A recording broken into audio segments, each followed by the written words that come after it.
혹시 당신도 눈물이 많은 편인가요? 사람들은 당신을 유난히 예민하다고 말하죠. 회의 중에 울컥한 적 있나요? 영화 보다가 혼자 펑펑 울고, 길거리에서 노숙자 보고도 눈시울이 붉어지고, 심지어 광고 하나에도 눈물이 핑 도나요? 주변 사람들은 왜 그렇게 감정적이냐고 물어보고, 당신은 스스로에게 묻습니다. 나 정말 이상한 걸까? 하지만 잠깐만요. 만약 그게 약점이 아니라 당신만의 특별한 능력이라면 어떨까요? 만약 눈물이 많다는 게 세상을 다르게 보는 렌즈를 가진 거라면요. 오늘 이야기를 좀 해보려고 합니다. 쉽게 우는 사람들에 대한 진실, 그리고 왜 그들이 우리가 생각했던 것보다 훨씬 더 강한 존재인지에 대해서요. 우선 하나 짚고 넘어가야 할 게 있습니다. 우리 사회는 감정을 억누르는 걸 미덕으로 여기죠. 강인함이란 이를 악물고 흔들리지 않고 결코 무너지지 않는 거라고 배워왔거든요. 그런데 신경과학은 완전히 다른 이야기를 하고 있어요. 눈물이 많은 사람들의 뇌는 평범한 사람들과 근본적으로 다르게 작동한다는 겁니다. 심리학자 엘레인 아론과 아서 아론 부부가 1990년대 중반에 발견한 감각처리 민감성 특성이 바로 그거예요. 이 특성을 가진 사람들은 전체 인구의 약 15%에서 20% 정도를 차지하는데요. 그들의 뇌는 일반인과 다른 방식으로 정보를 처리한다는 게 fMRI 연구를 통해 밝혀졌습니다. 캘리포니아 대학교 산타바바라 캠퍼스의 비앙카 아세베도 연구팀이 진행한 뇌 영상 연구를 보면 재미있는 결과가 나와요. 고민 감성을 가진 사람들이 다른 사람의 감정적인 얼굴 표정을 볼 때 뇌의 여러 영역이 일반인보다 훨씬 강하게 활성화된다는 거예요.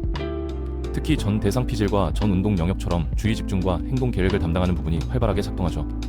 더 놀라운 건 전측 섬엽과 1차 채성 감각 피질의 활성화인데요. 이 영역들은 공감과 감정을 몸으로 느끼는 데 관여하는 부분이거든요. 다시 말해, 고민 감성을 가진 사람들은 다른 사람의 슬픔을 보면 그냥 이해하는 게 아니라 실제로 자신의 몸에서 그 슬픔을 경험하는 겁니다. 이게 왜 중요하냐고요? 이 특성은 인간만 가진 게 아니에요. 초파리부터 영장류까지 100종이 넘는 동물에게서도 비슷한 민감성 패턴이 발견됐거든요.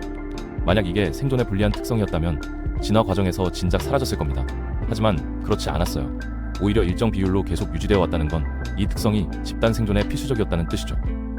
고대 부족 사회를 상상해보세요. 용감한 전사들이 사냥을 나가고 적과 싸웠죠. 하지만 전사만 가득한 부족은 살아남지 못했을 겁니다.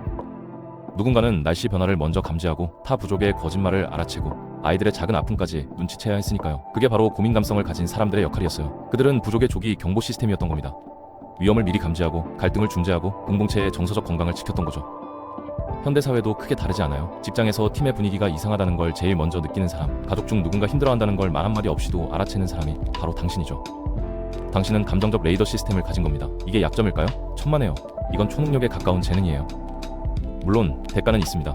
모든 걸 깊이 처리하다 보니 에너지가 빨리 소진되는 거죠.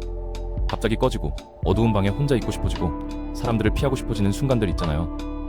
그건 당신이 나약해서가 아니에요. 말 그대로 시스템 과부하가 걸린 겁니다.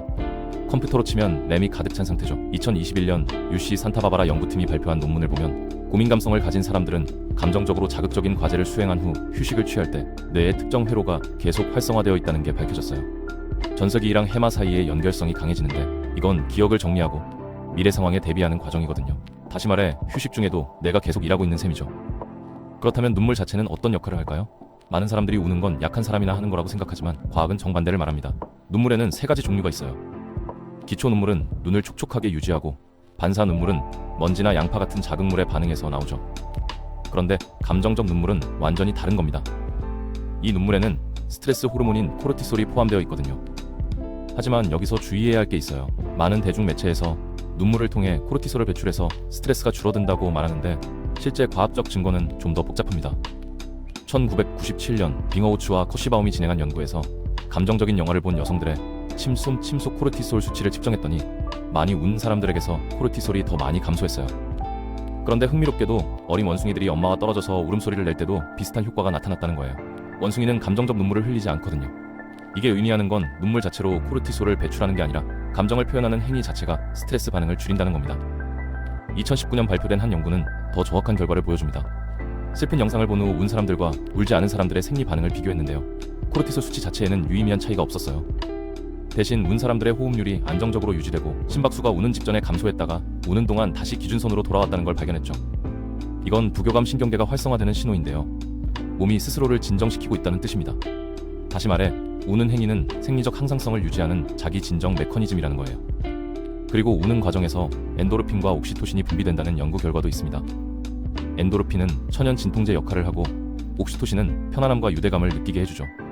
그래서 한바탕 울고 나면 오히려 속이 시원하고 기분이 나아지는 경험을 하게 되는 겁니다. 여기서 한 가지 더 짚고 넘어가야 할 게 있어요. 바로 감정 세분화 능력입니다. 심리학에서는 이걸 감정 입자도 또는 감정 분화라고 부르는데요. 자신의 감정을 얼마나 정확하고 구체적으로 인식하는지를 나타내는 개념이에요. 대부분의 사람들은 그냥 슬프다 정도로 감정을 인식하는데, 감정 세분화 능력이 높은 사람들은 비탄, 향수, 벅찬 감동, 애틋함, 안도감 같은 미묘한 차이를 구분해낼 수 있거든요. 2001년 베럭과 동료들의 연구를 시작으로 많은 연구들이 감정 세분화 능력과 정신건강의 관계를 밝혀냈어요. 감정을 정확하게 구분할 수 있는 사람일수록 불안과 우울 증상이 적고 스트레스 상황에 더 잘 대처한다는 겁니다.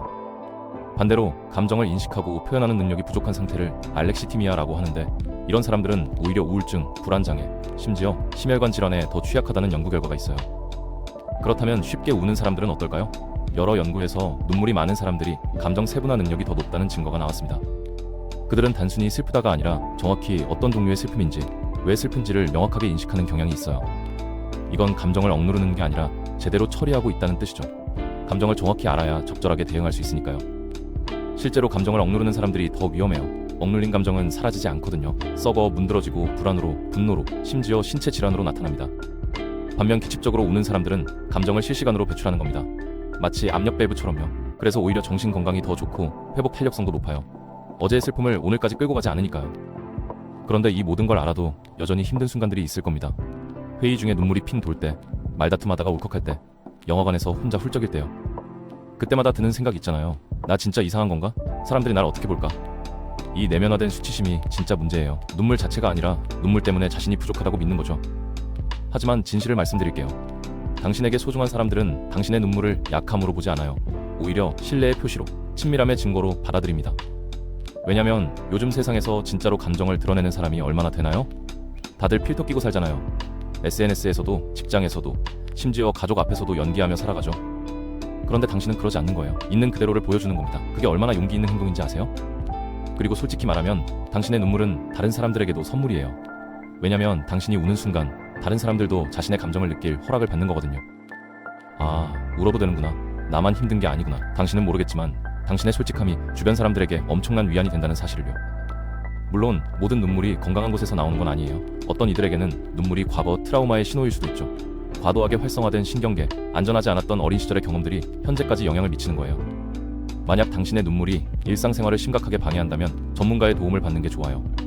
하지만 여기서도 오해하지 말아야 할 게 있어요. 눈물 자체가 문제가 아니라는 거예요. 눈물은 단지 메신저예요. 몸이 여기 아직 처리 못한 감정이 있어요 라고 신호를 보내는 거죠. 그렇다면 실질적으로 어떻게 살아야 할까요? 우선 경계를 만드세요. 당신의 에너지를 빨아먹는 사람들, 상황들로부터 자신을 보호하는 겁니다. 거절하는 법을 배워야 해요. 둘째, 회복 시간을 확보하세요. 매일 최소 30분은 혼자만의 시간을 가지는 거예요. 명상이든 산책이든 그냥 멍 때리든 상관없어요. 셋째, 자극을 줄이세요. 소음, 밝은 불빛, 혼잡한 공간을 피하는 겁니다. 고민감성 연구의 선구자인 엘레인 아로는 이런 사람들을 난초에 비유했어요. 대부분의 사람들은 민들레처럼 어디서든 잘 자라죠.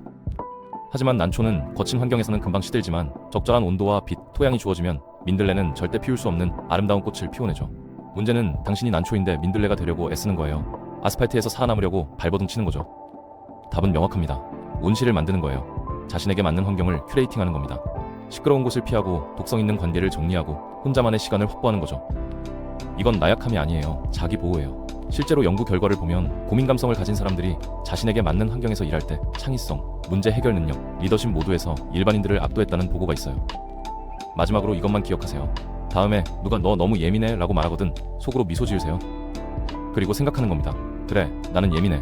왜냐면 나는 세상을 고해상도로 보거든. 당신이 놓치는 모든 것을 나는 보고 있어.